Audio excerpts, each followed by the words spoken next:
There's just something so magical about Studio Ghibli movies. Something so beautiful about how they portray mundane, everyday things and common human experiences in such a fantastical way. And I personally love how apparent that is in the food scenes, like when Sophie and Calcifer argue over making breakfast, and how Ponyo yells in absolute excitement about finding ham in her ramen. Careful, it's hot!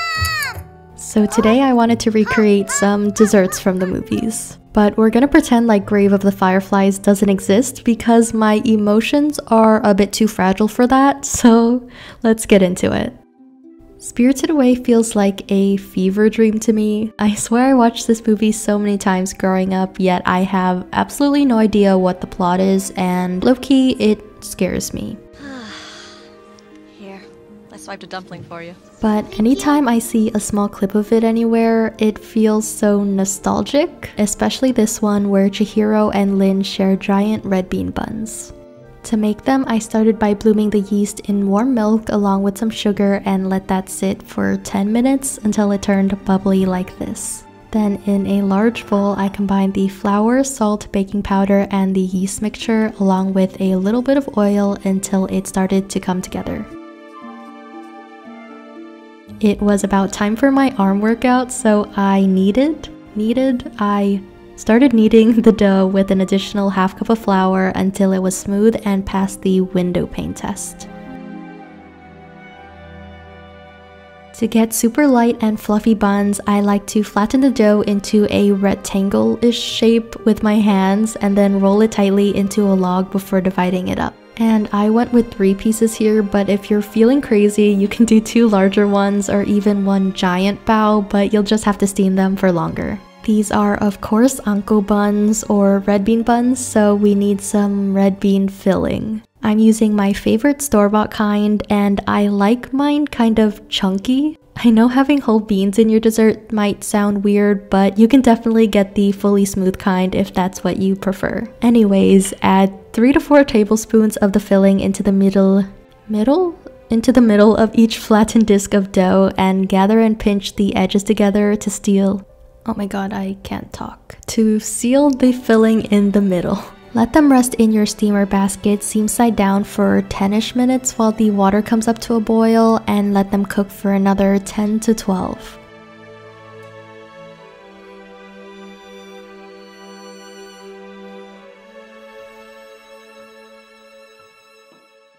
You end up with these amazingly soft and fluffy, slightly sweet buns. Seriously, so good, I devoured 2 of these.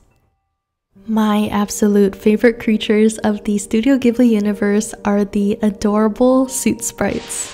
They appear in both My Neighbor Totoro and Spirited Away, and apparently their diet just consists of konpeto. I hope I'm pronouncing that right, but it's a traditional Japanese hard candy, and that's originally what I was planning to make for this video, but I came across these cookies on Pinterest and just had to make them. I started by separating a bunch of mini Oreos, which will be our little suit sprite bodies. Then time for the satisfying part, I melted together the chocolate and butter over low heat and sifted in the cocoa powder.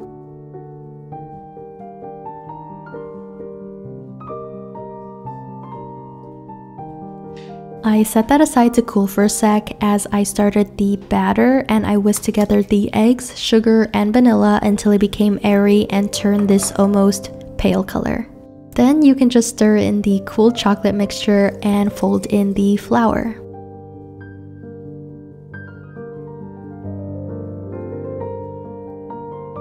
Since this is technically a brownie batter and I was feeling a little bit extra, I decided to pipe it onto my baking sheet to get perfect little circles, but a spoon or cookie scoop would work as well. Onto each blob, I placed 3 mini Oreo cookies, or would these be called half cookies or wafers? Wait, I don't know, is a Oreo considered 1 cookie or 2? Anyways, before we get carried away, for their little candies, I placed star sprinkles all around them and they were already looking so adorable. But after they're baked, I let them fully cool before adding the details in with royal icing.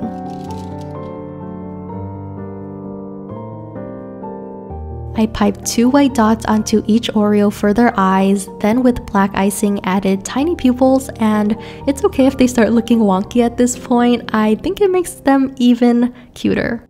And finally, I piped on their legs and squiggly arms to make them look like they're grabbing and carrying the candies. These turned out so perfectly, and they also taste so freaking good. I think I might like this more than actual brownies, and if you happen to be a corner piece girly like me, you'll definitely love these. Would you do me a favor and open the box? Yep.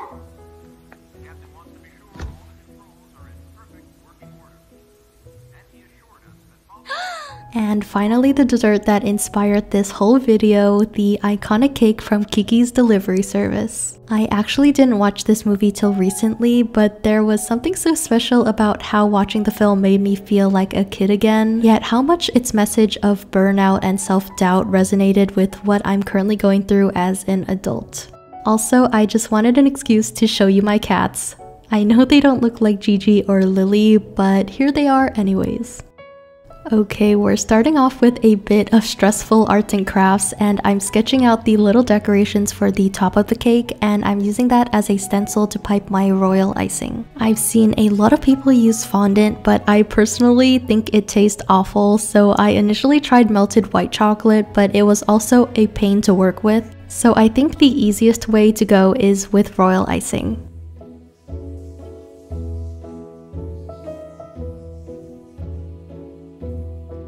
Okay, here's a tip to make any chocolate dessert taste 10 times better.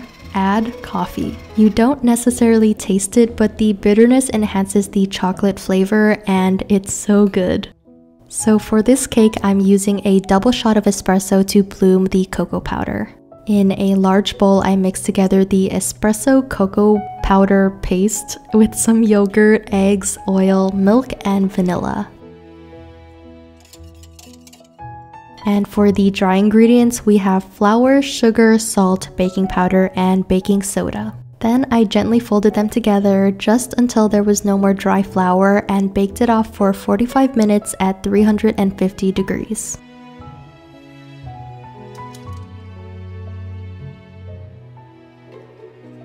While the cake cools, we can make our chocolate buttercream. I'm using a stand mixer because I already did my arm workout for the day, so I started by beating the softened butter for a few minutes and then slowly added my powdered sugar and cocoa powder. I also like to add heavy cream for a lighter, fluffier texture and vanilla paste for a nice flavor. And finally, we can assemble the cake. I was so excited. I'm making this a 2-layer cake since the one in the film looks on the shorter side. So I added a good amount of the chocolate buttercream between the cake layers and used the rest of it to ice the cake.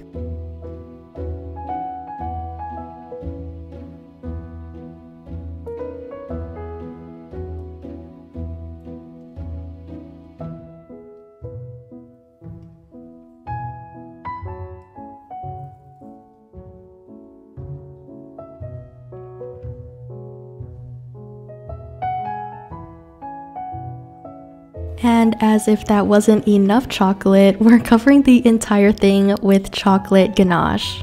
I love watching it go from this weird liquidy soup to super glossy and silky smooth.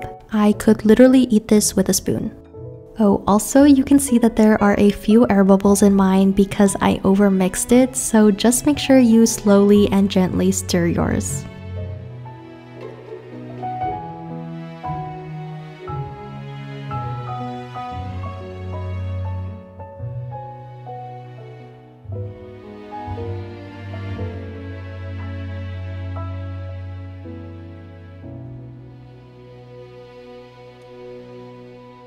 For the final touches, carefully but confidently place the royal icing decorations on top of the cake before the glaze fully hardens. As you can see, my hands were so shaky, but I'm so happy with how this turned out.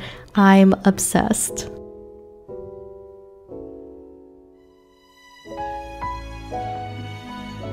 Also, let me tell you, this cake recipe is amazing. The moist cake with the fluffy buttercream and the thick chocolate ganache.